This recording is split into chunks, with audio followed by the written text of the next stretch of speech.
Hello, I am Dr. Debbie Dailey. I am a part-time lecturer for Rutgers University, the Gifted and Talented program, where I often teach Introduction to Gifted and Talented as well as the Social and Emotional course. I am also a full-time faculty member at the University of Central Arkansas, where I am the coordinator of the Gifted and Talented program. So today we are going to discuss Dabrowski's overexcitabilities and how we can embrace these supersensitivities and overexcitabilities in our students. Dabrowski was a Polish psychiatrist and psychologist, and out of his theory of emotional development, he developed the 5 overexcitabilities. He found that these excitabilities were innate and they were observable in infancy. And through this, these children and adults have a greater capacity to respond to stimuli. He defined 5 overexcitabilities: psychomotor, sensual, imaginational, intellectual, and emotional. So through this webinar, we are going to discuss each of these, and then we're going to talk about strategies that we might can use in our classrooms to help our students better achieve. So psychomotor means they have immense amount of energy. I put my 2 step-granddaughters here because I just went to an amusement park with them, and I really felt that they had psychomotor tendencies. They are very, very energetic. So it's demonstrated by a need for action in their movements and speech. They may move a lot, they may talk a lot, they may be the ones that jump up to go sharpen their pencil 15 times a day. They have to be moving. They're also known to be very competitive. They have impulsive behavior, and this is what sometimes gets them in trouble. They have nervous habits, they're very enthusiastic, and they're often misdiagnosed as ADHD. Sensual overexcitabilities, this is where students or children will have an exaggerated response to 5 senses, such as sight, smell, touch, taste, and hearing. They often have an appreciation for aesthetics. They appreciate beautiful things, but they will have an increased discomfort from non-pleasing things, non-pleasing smells, non-pleasing tastes, textures, sounds, and images. I know I have a son that has always would get upset if something had a terrible texture. He just couldn't eat it. Or if there was a tag on his shirt, he could not tolerate it. Or if his socks were turned crooked. So you probably can recognize these types of overexcitabilities in your own children or children that you know. Sometimes they have difficulty sorting out what's causing these sights and smells or discomforts, and this causes them to be distracted. Imaginational, this is where they have a heightened imagination with detailed visualization, perceptions, and creativity. Sometimes these children will mix truth with fiction. They're big storytellers. They're very divergent in thought, and they have a low tolerance for boredom. So if they're bored, they will go into their own little world. They can be disruptive, but they can also be just not focused on what you're doing. They can be disruptive if they blurt out what they're thinking, and that happens on occasion. Students with intellectual overexcitabilities often have an intense need to understand, to gain knowledge, and to solve problems. They will ask a lot of questions. This is my husband used to call one of my sons question mark because he was always asking questions, lots of questions. They have a strong sense of justice and fairness. They may become preoccupied with their pursuit of knowledge. Truthfulness, the seeking truth, will get them in trouble. I have a nephew that speaks the truth. He's very smart, he's very intelligent, he's always questioning, and he does have a strong sense of justice and fairness. Well, the other day, he saw a friend of his older sister, and he told his mom, he told this person, or he asked this question, why do you have elf ears? Elf, E-L-F, because I guess he had large ears that kind of stuck out. And so anyway, he was told on, and he got in really big trouble by his mom. And he said, "But Mom, he does have elf ears." So he didn't understand why that was wrong. So these are things that we have to work with our students to help them understand. Sometimes our truthfulness can be hurtful, so we need to be careful. Then there's an emotional overexcitability. This is when you have students and children and adults will have extreme and intense experiences of extreme and often complex emotions and feelings.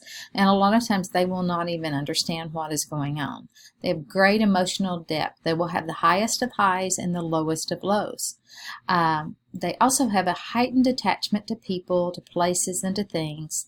And often adults do not outgrow this. They keep this emotional, intense feelings. I have developed this chart, and I have shared this chart on a Padlet that I will share with you after the webinar. In this chart, I want us to go through each of these excitabilities and to talk about classroom issues and strategies we can use to embrace these differences. So we have the psychomotor. As we talked about before, a psychomotor, they often will exhibit impulsive behavior because they just can't sit still. They will often talk too much. They will jump out of their seat to sharpen their pencil multiple times a day. They look for ways to get out of their seat. So things that we can do to embrace these differences. One thing I want to mention is there a hard and steady rule that says a child has to be seated? I was in a classroom a few years ago, and this lady did not have desks or chairs, or excuse me, she had tables but no chairs. Now, I thought this was a little extreme because there may be times where other students may want a chair, but if you have a student that has a psychomotor overexcitability, I don't see an issue with them standing up or with them sitting on one of the bouncy chairs. Have you seen those exercise balls? They now have chairs, or they can be, the exercise ball itself can be the chair. Something that allows that child to move some. It's, when I grew up, if we didn't sit in our seat, when I was in school, if we didn't sit in our seat, we would be in trouble. And I don't like children up walking around when I don't know what they're doing.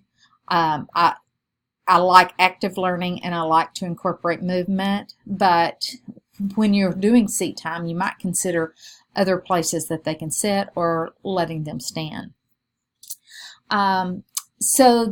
You can also incorporate movement. There's a lot of different types of lesson strategies that incorporate movement into the lesson.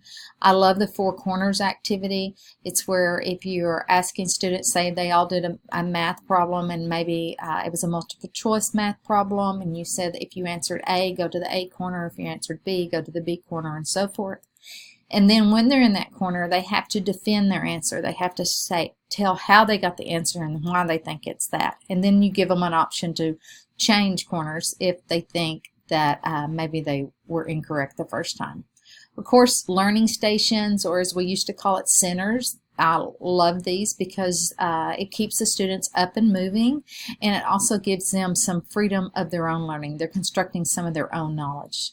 Gallery walks. Gallery walks are fantastic, where maybe they worked in groups and they all solved a problem, or came up with a engineering design procedure. Any kinds of things you can use for gallery walks. You can also incorporate technology. One thing you can use is a device called, it used to be called Erasma. I believe it's called HP, blanked out. But if you look up Erasma, ARUSMSA, I think, you can find this online. And what it does is that you take a picture, and embedded behind the picture is a video. You can video yourself, like say you're going over the scientific method, and on each step of the scientific method you have a group do step 1, step 2, etc. And when they do step 1, they video themselves talking about step 1. Then you can also do multiple types of scavenger hunts. This keeps students moving. And you can do scavenger hunts with technology or without. One with technology is called Goose Chase, and it's an electronic app, and it is a very cool little activity, especially an introductory activity or first day activity. So Google Goose Chase electronic app, and they actually have some lessons that are already created. Another important thing is to vary your instructional modes. Especially for young children, they shouldn't be doing the same thing for longer than 15 minutes. They get bored, they get antsy, they lose their concentration. So vary it. I mean, you may have them come to the carpet or come to a center and then go back to whole class, go back to individual. There's ways to vary your instructional modes. So the sensual, strangely about sensual, sometimes they need to be the center of attention.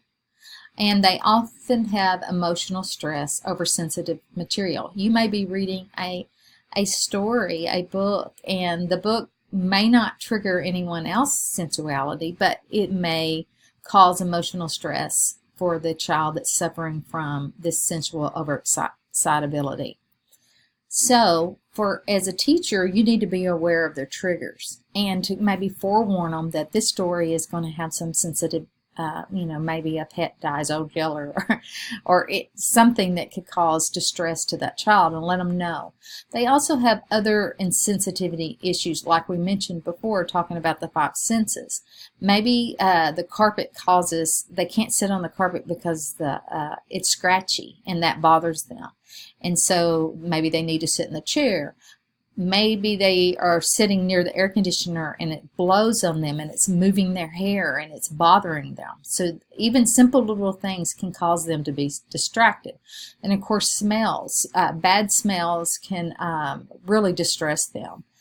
So you should also provide opportunities for them to lead in class so that they can be the center of attention. Maybe have some dramatic types of storytelling, things that they can do to to be a leader in the class. Also, art integration, having them, because they have a appreciation of the aesthetics, having them integrate art into whatever they're doing. Maybe they're sketchnoting, maybe they're give them project choices so that they can capitalize on their interests. Then we go to imaginational. In imaginational, they sometimes have difficulty paying attention. They'll often mix truth and fiction, so they are, in school they may be known as they may be told on because they're lying, when in fact they're just a little bit confused. They may bring imaginary friends to school, they may experience boredom, they may have trouble with relationships because they're seen as a little bit out there. But oh, what they can do if we can capture their imagination in the classroom and, of course, in the world. I would think that Walt Disney would have a imaginational overexcitability. So they need opportunities for creative expression. So sometimes in a normal school situation, they do not thrive because they are set in a box instead of being allowed to express their creativity. They need times for storytelling. They need times for journaling, sketchnoting. I mentioned sketchnoting above. That's something else you should probably Google. Sketchnoting is a way for, it's kind of like doodling with a purpose. They doodle their notes. Instead of writing the notes down, they may draw a picture or an image to represent the notes. That is not, I have tried it. I am not very good at it because I do not see in images. But some students do. They have such a strong spatial visualization abilities, and they are able to do this, and this is how they learn best. They also need opportunities for design and invention. I love engineering. Engineering is one of my passions. It's one of my research areas, engineering design. And I love to integrate engineering design throughout the curriculum. And this is one place that imaginational overexcitability children can thrive with engineering because they can design something, they can solve a problem with it, they can use their imagination. We also move to intellectual overexcitabilities. And you think, oh, well, they would be the dream in the classroom. Well, sometimes, and sometimes they are a challenge just like the rest of them. They're the ones that may not want to move on from what you're doing. They're focused on something and they don't want to move on. They're focused on their interest. They often will have perfectionism tendencies, so therefore they're afraid of failure. They can be critical and impatient with others when they differ in their thoughts or even in seriousness. Maybe they're not taking the lesson as serious as the student that has the intellectual overexcitabilities. Things that you can do for them is give them opportunities for reflection and improvement. They need to think about, especially, they need to have practice with the growth mindset to realize if they fail, if they did not do well on an assignment or activity, there's opportunities to improve it, and it's a way to learn. Failure is a way to learn, and not the end. Give them opportunities for interest-based projects that they can capitalize on their interest. Mentorships are really important because they may have a specific area of focus, and by providing a professional mentor or someone in the workplace to work with them, either virtually or face-to-face, of course in your presence, this can give them opportunities to learn and to see authenticity. Their authenticity is important to these students. They are also very moral. They are concerned with moral and ethical issues. So integrate problem solving that involves moral and ethical issues. And another suggestion I put is structured controversy. Again, that's something you should Google. It is a debate strategy to understand different perspectives. This is one of my favorite strategies to use with all students, is that you put them in you give them a debatable item, say maybe the use of styrofoam. So, you use styrofoam. Some people like to use styrofoam. Some people think it's terrible for the environment. So you pose that question with, of course, information that they can research. And just like a normal debate, they come up with their evidence to support their side. And then once they present it, you make them switch sides and come up with evidence to support the opposite side. And this allows them to see different perspectives. Then you also have emotional overexcitability, and this is where they have emotional responses to triggers. A sad story, hurt feelings, happy times can be high emotions, low emotions, very similar to sensual. They're overly affectionate, so they may be a hugger, and this can be troublesome if you're with a child that doesn't want to be hugged by this emotional child. They have a tendency for outbursts, and they sometimes have difficulty completing tasks.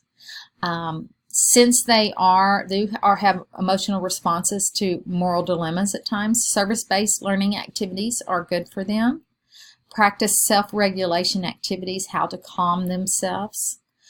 Again, positive expression of emotion, allow them to journal, use art, dance, things that they can express their feelings.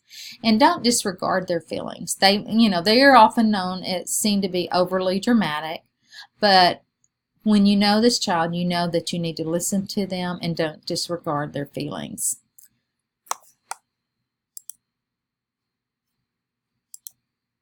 So this next slide is at your convenience. I want you to visit Padlet. I don't know if you've used Padlet before or not, but it's just like a poster board basically. And I want you to add a note with strategies that you have used to address any overexcitabilities in children that you've worked with. So I have the QR code. You can scan it, or you can go to this web link. And you should have access to that Padlet anytime if you keep it in your browser, and hopefully everybody will add something. I have a hard time doing webinars because I like the interaction with the people, and so this is my way of adding a little interaction. We may go back and I will look forward to going back and visiting it, and I hope you will as well. So thank you very much for your time. Please contact me if you have any questions. The University, Rutgers, has my email. I'll be happy to answer questions that you may have. Have a wonderful day and a wonderful school year.